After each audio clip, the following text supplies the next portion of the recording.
irmãos? Como eu sei que todos são amantes da palavra de Deus, preservam a palavra de Deus, e que tem muitos que durante a semana não podem estar nos cultos porque trabalham, porque estudam. Então eu vou dar continuidade da escola bíblica hoje, já que hoje está todo mundo aqui. Glória a Deus. Glória a Jesus.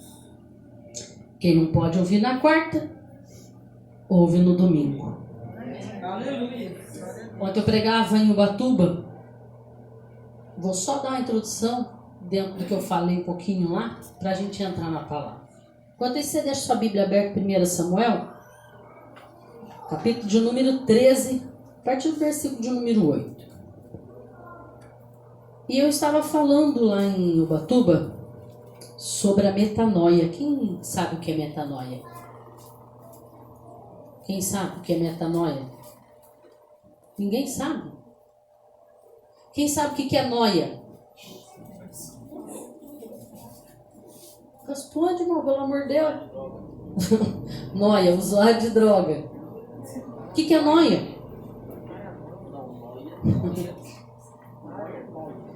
É interessante, né? Porque a gente falou de noia, a gente já pensa exatamente em alguém que é usuário de droga, dependente químico. Mas o dicionário vai dizer que a metanoia é uma mudança essencial de pensamento ou de caráter. E eu vejo que nós, como cristãos, a gente atribui o noia a alguém que realmente teve uma mudança essencial, né? Para ele, por causa da dependência física dele, foi essencial ele mudar os pensamentos e o seu caráter. E eu acho interessante porque nós, como cristãos, estamos precisando realmente ser um metanoia. Ou noia, se você preferir. Porque nós precisamos emergencialmente, não é nem só essencialmente, de uma mudança urgente de pensamento e de caráter. Porque nós estamos indo para a igreja querendo o céu, buscando o céu, esperando Deus, mas não queremos mudar nem os nossos pensamentos, nem mesmo o nosso caráter. E o que me chama a atenção é que, eu não sei você, mas eu tenho certeza que muitos aqui já ouviram falar sobre Charlie Chaplin. Quem nunca ouviu falar de Charlie Chaplin? Alguém nunca ouviu falar?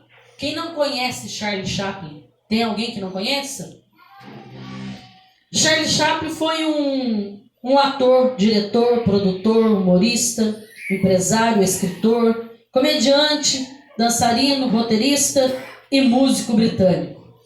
Chaplin foi um dos atores da era do cinema mudo, notabilizando pelo uso de mímica e da comédia pastelão.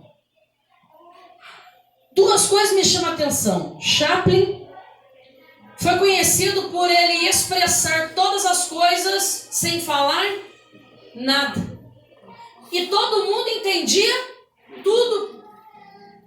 Pantera cor-de-rosa tem alguma fala? E todo mundo entendia tudo. Está na hora de nós, crentes, pararmos de falar um pouco. E através da nossa vida, ou através da nossa mímica, expressar o que Deus é e o que o reino é verdadeiramente, simplesmente por aquilo que demonstramos e não por aquilo que nós falamos. Porque infelizmente estamos vivendo uma era que falamos muito, mas onde passamos com as nossas mímicas, gestos e atitudes, despregamos tudo que falamos com a boca. E um homem que a vida toda se expressou através de gestos, ele vai falecer com 88 anos, mas ele nos deixou 4 declarações. Escute isso. Nada é para sempre neste mundo, nem mesmo os nossos problemas. Segundo, eu gosto de andar na chuva porque ninguém pode ver as minhas lágrimas. Terceiro, o dia mais desperdiçado na vida é o dia em que não rimos. Os 6 melhores médicos do mundo são a luz do sol, o descanso, o exercício, a dieta, a autoestima e os amigos. Mantenha-os em todas as fases da sua vida e você vai desfrutar de uma vida saudável. Se você ver a lua, você verá a beleza de Deus. Se você ver o sol, você verá o poder de Deus. Se você ver o espelho, você verá a melhor criação de Deus. Então, acredite nele. Somos todos turistas e Deus é o nosso agente. O homem que em toda a vida nós nunca ouvimos uma palavra de sua boca, mas que quando deixa algo declarado, expressa toda a grandeza e poder de Deus. Aleluia. Ele simplesmente estava nos dizendo: se você dorme, no outro dia você consegue ver o sol. Se você consegue passar o dia e ainda ver a noite, você vai ver a lua, você vai estar vendo Deus. Se você olha para o espelho, com tudo que você vê de dia e de noite, a maior criação de Deus é a sua vida. Você é o maior milagre de Deus na face da terra. E Deus cria o homem para ser a sua imagem, a sua semelhança. E Deus nos criou para que nós fôssemos obedientes, para que pudéssemos herdar aquilo que Deus havia prometido na nossa vida. Nós estamos aprendendo na escola bíblica sobre a lição de número 9. Fidelidade incondicional a Deus. Resumindo, ter fé, acreditar, permanecer fiel, permanecer obediente, sem que eu tenha nenhuma condição para permanecer fiel a Deus. Fidelidade incondicional, eu não dependo de circunstâncias ou condições para que eu seja fiel a Deus. Não é a circunstância em que eu vivo ou a situação que eu vivo que me leva a ser fiel a Deus. Não. Não há condição. Não há negociação. Eu simplesmente fui chamado por Deus e vou ser fiel a Deus. Exemplo disso? Sadraque, Mesaque e Abidnego. O rei faz uma imagem. É assinado um decreto que quando tocarem os instrumentos, todo o povo daquele lugar precisava se prostrar e adorar a estátua do rei. Mas existiam 3 homens que não havia nenhuma condição a eles para adorar a Deus. Era incondicional. Eles não negociavam. Não tinha nada que fosse oferecido que mudaria suas posições, condições e fidelidade diante de Deus. Não importa qual seja a proposta. E o problema é que tem crente parando para ouvir proposta antes de saber se permanece ou não fiel a Deus e no propósito que Deus chamou. Vamos ver se a proposta lá é melhor que de cá. Vamos ver se me convém lá do que aqui. Vamos ver se lá vão me pagar mais do que aqui. Vamos lá saber se lá eu terei mais oportunidade do que aqui. Não. Aqueles 3 homens, eles tinham uma condição na vida deles, absoluta. O nosso propósito nessa vida, nessa terra, nesse reinado, na Babilônia, diante do rei é honrar o nome do Deus ao qual os nossos pais serviram. E aí quando eles tocam os instrumentos, todos se prostram, mas 3 permanecem em pé. Alguém vai ver aquela atitude e vai denunciar a atitude deles para o rei. O rei vai chamá-los e ainda vai dar uma outra oportunidade.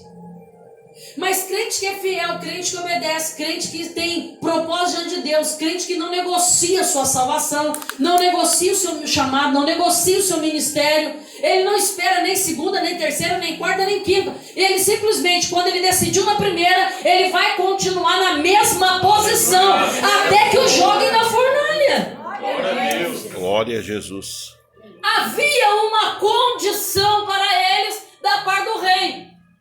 Ou vocês aproveitam a segunda oportunidade e se prostram, ou terá uma condição. Vocês serão jogados na fornalha de fogo ardente e o que vos aguarda será a morte.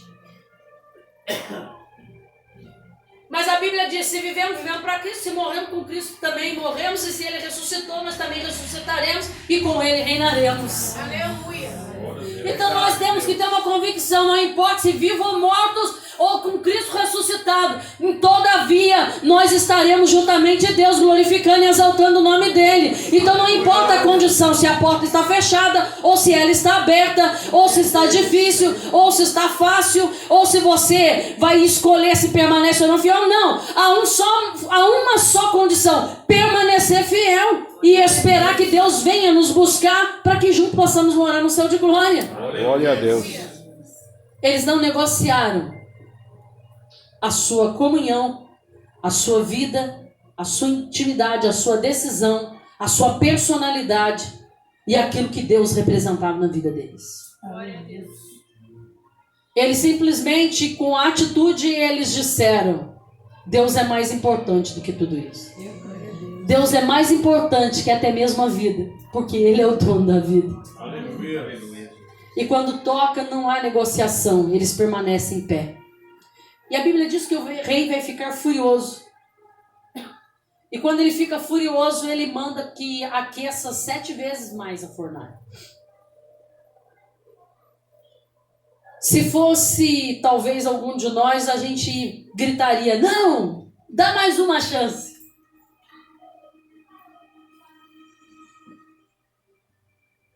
Toca de novo o instrumento.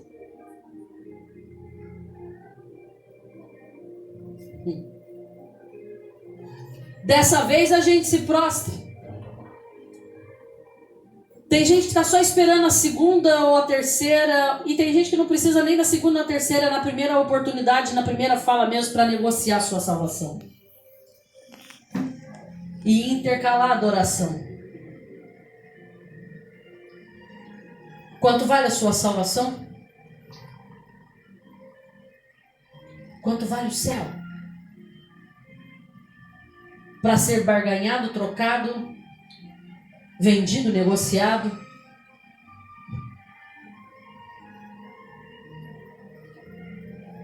Eu não sei você, mas eu quero estar como esses 3 homens, que independente da circunstância, a minha palavra seja uma só: não, eu quero o céu. Eu vou ver Deus. Eu vou morar no céu. Eu já vou entrar na palavra, já fico tranquilo. Já que é para me pregar, vou pregar. Eu estou falando disso tudo para que a gente possa entender exatamente o que nós vamos aprender e o que Deus tem a falar no nosso coração nessa noite. Fidelidade incondicional a Deus. O problema é que o tempo vai passando e a gente vai se acostumando com as coisas. E o perigo na caminhada é exatamente isso: acostumar com as coisas. Porque quando nós nos acostumamos, é a hora que nós negociamos a nossa salvação. É a hora que nós abrimos mão da nossa fidelidade para com Deus. E aí o que era incondicional começa a ser condicional ou condicionado. Vamos ver qual é a oferta. Vamos ver se me agrada. Se for bom para mim, tudo bem, a gente negocia. Meu Deus. E o diabo está negociando com muita gente. O inimigo está negociando com muitas famílias. Está negociando no seu casamento. Está negociando a sua amizade, o seu trabalho. Está negociando a tua vida ministerial, no seu chamado com Deus, no talento que Deus te deu. Você está trocando a presença de Deus, os cultos, por outras coisas. Vou falar tudinho porque eu não tenho medo. O meu compromisso é com Deus. A minha responsabilidade é com a palavra de Deus. E Deus quer que nós sejamos salvos. E para ser salvo é necessário ter obediência, uma vida com Deus. Aleluia. O céu não é para crente que vive de qualquer jeito, não, irmão. O céu não é para aquele que quer vir na igreja quando dá na telha dele, não. O céu não é para quem, hoje eu estou precisando de alguma coisa, vamos lá ver se Deus fala comigo. Você não vem na cartomante, na vidente.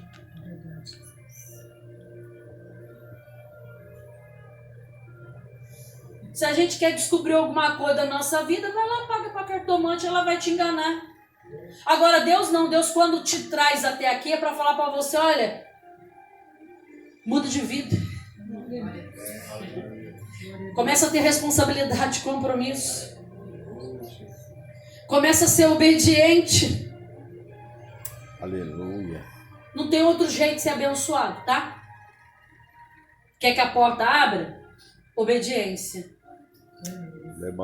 Quer receber a cura? Obediência. Quer que o seu casamento mude? Obediência. Quer que os seus filhos entrem pela porta? Comece você obedecendo Deus para que Ele possa obedecer você. Quer que seus filhos sejam compromissados com as coisas de Deus? Primeiro nós temos que nos comprometermos e sermos responsáveis e comprometidos com as coisas de Deus, com a obra e a sua palavra. Porque os nossos filhos são aquilo que eles veem em nós. 1 Samuel, capítulo de número 13. Nós vamos continuar na lição da escola bíblica. Fidelidade incondicional a Deus. E esperou 7 dias. 1 Samuel 13, 8. E esperou 7 dias até o tempo que Samuel determinara. Não vindo, porém, Samuel a Gilgal, o povo se espalhava dele. Espalhava de quem? De Saul. Então disse Saul: trazei-me aqui um holocausto e ofertas pacíficas. E ofereceu o holocausto. E sucedeu que, acabando ele de oferecer o holocausto, eis que Samuel chegou, e Saul lhe saiu ao encontro para o saudar. Então disse Samuel: que fizestes? Disse Saul: porquanto via que o povo se espalhava de mim, e tu não vinha nos dias aprazados, e os filisteus já se tinham ajuntado em Miqumas. E disse: agora descerão os filisteus sobre mim a Gilgal. E ainda a face do Senhor não orei, e me constrangi, e ofereci holocausto. Então disse Samuel a Saul: obraste neciamente e não guardastes os mandamentos que o Senhor teu Deus te ordenou. Porque agora o Senhor teria confirmado o teu reino sobre Israel para sempre. Porém agora não subsistirá o teu reino. Já tem buscado o Senhor para si um homem segundo o seu coração. E já lhe tem ordenado o Senhor que seja chefe sobre o seu povo. Porquanto não guardastes o que o Senhor te ordenou. Então se levantou Samuel e subiu de Gilgal a Gibeá de Benjamim. E Saul contou o povo que achou com ele, uns 600 varões. E Saul e Jonas, seu filho, e o povo que se achou com eles ficaram em Gibeá de Benjamim. Porém os filisteus se acamparam em Miqumas. E os destruidores saíram do campo dos filisteus em 3 companhias. Uma das companhias voltou pelo caminho em Ofra, a terra de Saul. Escute.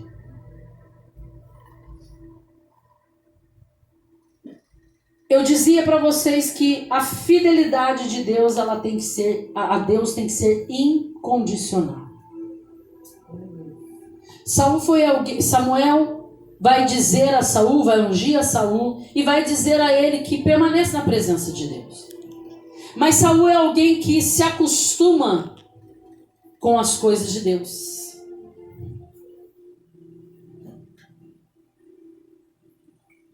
Acostuma em dormir com um pensamento mau e acordar com um pensamento mau. Acostuma a achar que por ser rei ele é dono de tudo e a sua palavra é o suficiente, não precisa mais da palavra de Deus. Acostuma e acha que o que ele decidir está decidido e Deus vai aprovar.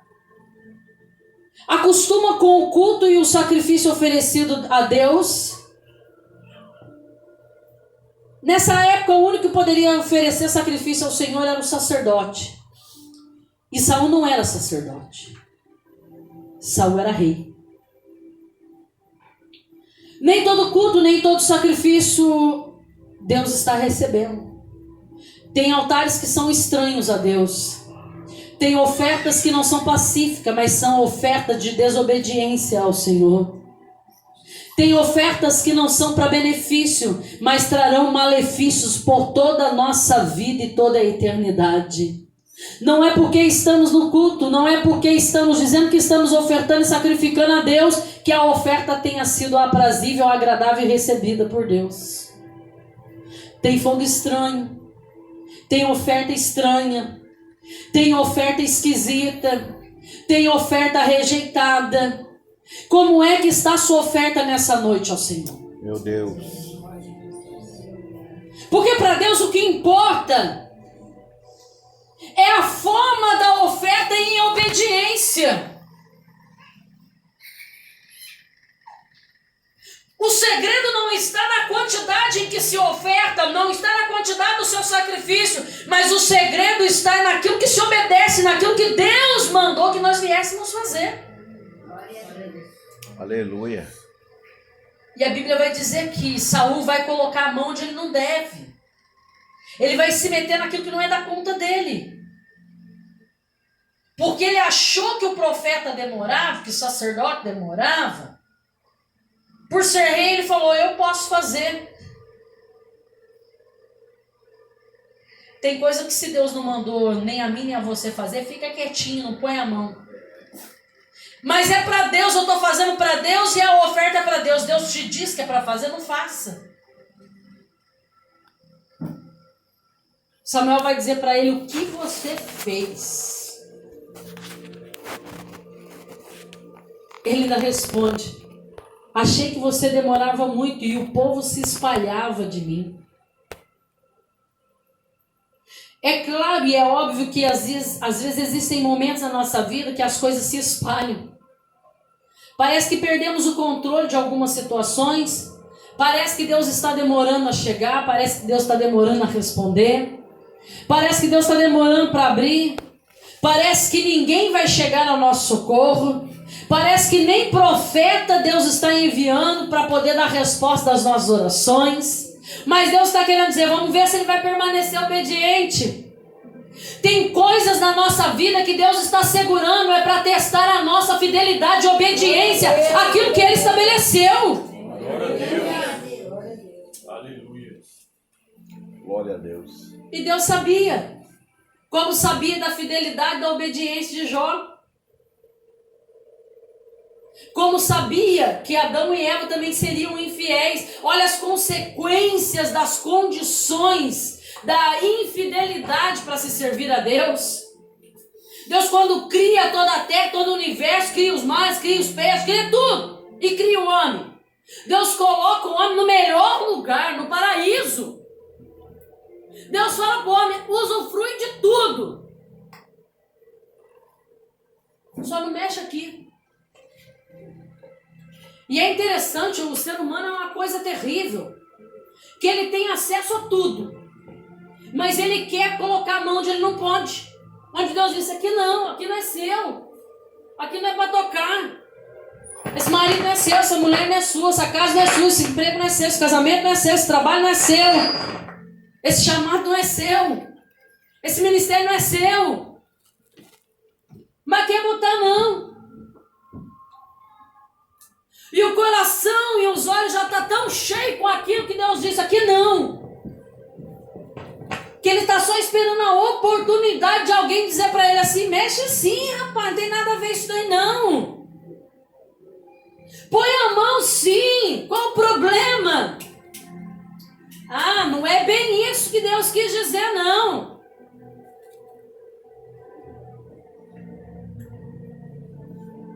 Não, Deus está querendo que você fique sem conhecer as coisas. Você comer isso daí, você só vai ter entendimento de tudo. Você vai ser igual a Deus. A desobediência é uma coisa terrível. que ela te leva a fazer aquilo que Deus reprova, que te afasta de Deus, e que por um momento ela te dá prazer, mas te traz consequência para uma vida toda? Será que vale a pena desfrutar daqueles momentos passageiros do prazer que aquele negócio vai nos dar? E depois ter que pagar o preço de uma vida toda por causa das consequências daquela desobediência? Saul está condicionado a algo. Não, o povo está se afastando de mim. Então, para eu não deixar o povo se afastar de mim, o que eu tenho que fazer? Eu vou sacrificar logo. Não pense que o que você acha que é bom diante dos olhos de Deus vai mudar a história, ou te fazer alcançar, ou chegar, ou manter aquilo que você pensou que é bom, porque talvez uma atitude errada, sem a direção de Deus, vai tornar muito pior a nossa vida. Meu Deus. Saul achou que não tinha problema. Há uma ordem de Deus sobre essa situação: não faça. Não é a sua função. Para que ele foi fazer exatamente isso no lugar de Samuel? Por que ele não esperou o sacerdote, o profeta chegar para sacrificar a Deus? E nos nossos dias não está sendo diferente. Às vezes o pastor demora para dar uma resposta. Às vezes nós estamos orando, esperando a resposta de Deus como profeta de Deus. Mas o crente não quer esperar a resposta de Deus. Pastor não responde, pastor não fala, pastor não põe, pastor não me tira, pastor não me leva, pastor não me unge, pastor não me... Então eu mesmo tomo as minhas decisões, eu mesmo decido o que eu quero para a minha vida. Meu Deus. Há uma condição para a minha vida. Eu quero, Marcos. Já que o pastor não me põe, eu vou lá e vou me colocar. Eu quero sair, já que o pastor não me tira, eu dou um jeito e saio por minha conta. Ei, o profeta vai chegar. E Deus manda o profeta justamente depois que ele comete a desobediência. Deus deixa ele desobedecer. Deus deixa. Não pense que Deus vai interferir nessa decisão sua e nessa atitude, viu? Porque Deus vai deixar você fazer. Depois o profeta vai chegar. Aleluia. E a pergunta do profeta é: o que você fez? Misericórdia. Aí a gente ainda quer justificar o nosso erro, culpando o profeta, pastor Prado, que não veio, porque Deus não permitiu. Tem coisa que é Deus que não deixa o profeta chegar até você, sabia disso? E olha a resposta dele: você demorou.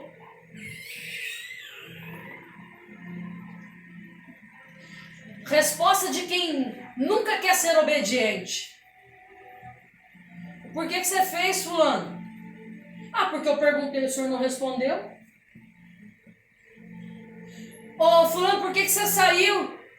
Ah, porque eu falei pro senhor que eu queria fazer, o senhor não me respondeu.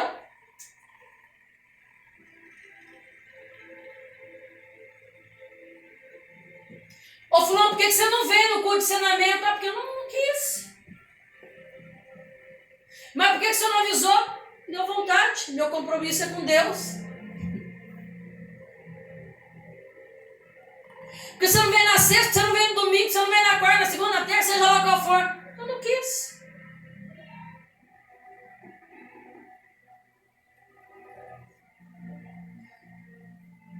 Mas ainda tem profeta. E Deus ainda envia profeta. Glória a Deus. Deus ainda fala através da sua palavra. E o que me chamou a atenção nesse texto é que quando a gente desobedece, Quando a gente faz o que não é para fazer, quando a gente sai sem a vontade de Deus, sem a permissão de Deus, quando a gente desobedece em todos os sentidos e áreas da nossa vida. E que o profeta chega para nos confrontar, nos corrigir, segundo o querer, a vontade, a palavra de Deus. E que a gente ainda arruma uma justificativa, uma desculpa para o nosso erro, culpando o outro. É que Deus espera mesmo a gente desobedecer, Maurício. E negligenciar as coisas de Deus. E culpar alguém que não tem nada a ver com o erro que é nosso. Porque Deus já está vendo um Davi lá atrás, lá por trás do campo, lá junto das ovelhas, que o seu coração não se corrompeu, que o seu coração ainda é obediente, que o seu coração ainda está voltado para Deus, que o seu coração e os seus ouvidos ainda ouvem a voz de Deus, e que todavia ele está esperando a voz de Deus para tirar do campo, levar diante de gigante, voltar para o campo, assentar no trono, sair do trono. Ei, Deus já viu alguns Davi por aí. Se você quer ser Saul, o problema é teu. Se você quer arrumar desculpa, o problema é teu. Eu ainda quero ser Davi. Eu ainda estou disposta a ser achada e encontrada